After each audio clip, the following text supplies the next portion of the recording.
Among those stuck in Israel, Todd and Lisa Eggleston from Las Vegas, arriving 2 days before the war broke out. All of a sudden, this loud siren goes off on my phone. It's just scared us to death, and I look down on it, and it's like, you need to seek shelter. They've had little sleep, running in and out of bomb shelters every night. You've been actually sleeping in your clothes every night. Yeah, I mean, not our shoes, though, just our clothes, yeah. Stories like this are hard to watch because it reminds us that war affects real people and real families. When we see something like this, most people think about safety as well as the people living through it. But many people do not realize that conflicts like this can ripple through the global economy. And believe it or not, those ripple effects eventually can affect things like gas prices, mortgage rates, and the housing market here in the United States. So today I want to talk to you about how a war thousands of miles away can affect buying a house here at home. For those of you who don't know me, my name is Kay, giving you the real keys to home ownership.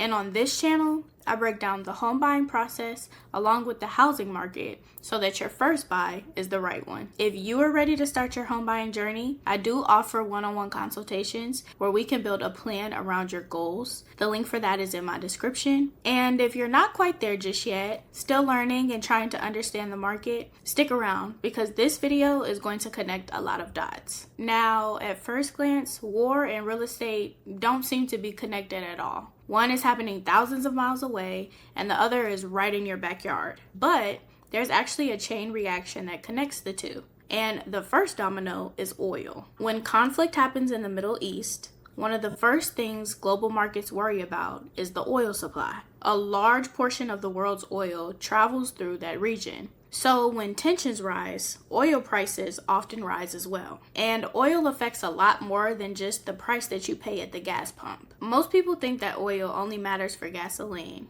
but oil is actually used to make a lot of our everyday products. Things like plastic packaging, clothing materials, cosmetics, cleaning products, and even parts of our electronics. But oil also plays a huge role in construction. And this is where it starts connecting to the housing market. Many materials used to build homes depend on oil. Roofing shingles, vinyl siding, plumbing pipes, insulation, paint, and sealants all contain petroleum products. And even materials that don't rely on oil still depend on it for fuel, for production, and transportation. In the economy that we're in now, here in the United States, a lot of the products that we receive are imported. Lumber has to be shipped, concrete has to be delivered, and steel has to be manufactured and transported. So in turn, when oil prices rise, construction costs usually rise as well. And when construction becomes more expensive, the cost of housing can increase too. But rising construction costs are only one part of the story. When oil becomes more expensive,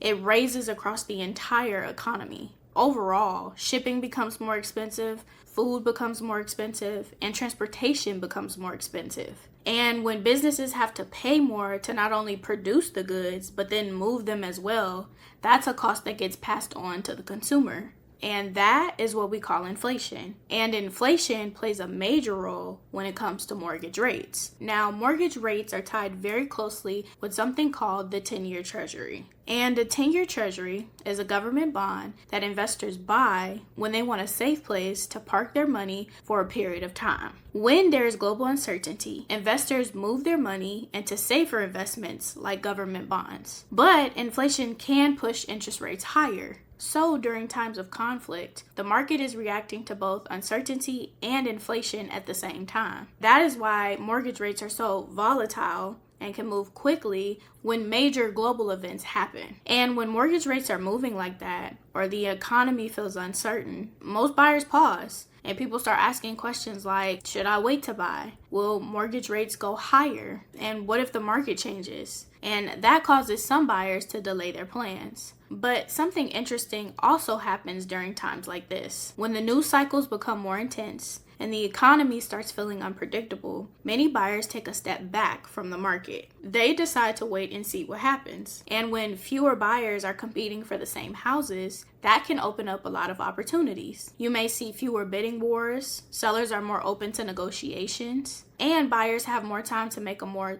thoughtful decision instead of rushing into things. But with that being said, Buying a home should always be based on your financial position along with your long-term goals. So more than likely, if you weren't ready to buy a home last week, you won't be ready to buy one now. But it is good to know that historically, some of the best buying opportunities have happened in moments where buyers were too scared or too nervous to move forward. Sometimes when everyone takes a step back and pauses, the buyers who are prepared are the ones that benefit. And something similar happens on the seller side as well. When the economy feels uncertain, some sellers hold off on selling because they want to wait and see what happens. So fewer homes hit the market.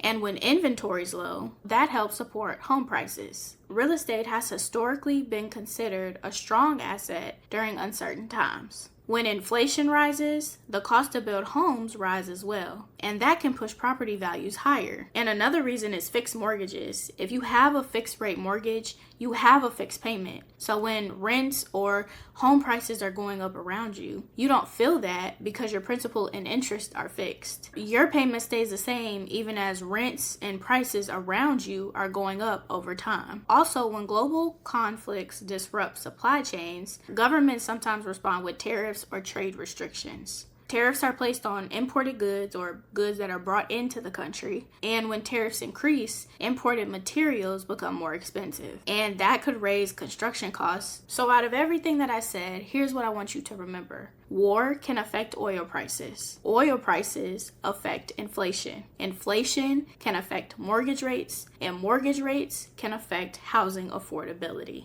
But one thing history has shown us over and over again is that people will always need a place to live. So while global events may cause uncertainty, the housing market usually adjusts rather than collapse. If you're thinking about buying a home and want help understanding your specific housing market, I do offer one-on-one consultations where we can discuss your specific situation and goals to build a plan just for you. The link for that is in my description below. And if this video helped you understand how global events affect the housing market, be sure to check out this playlist where I discuss the home buying process step by step so that when you're ready to buy, you're more than prepared. Remember, when you know better, you buy smarter. Until next time, see you in the next one.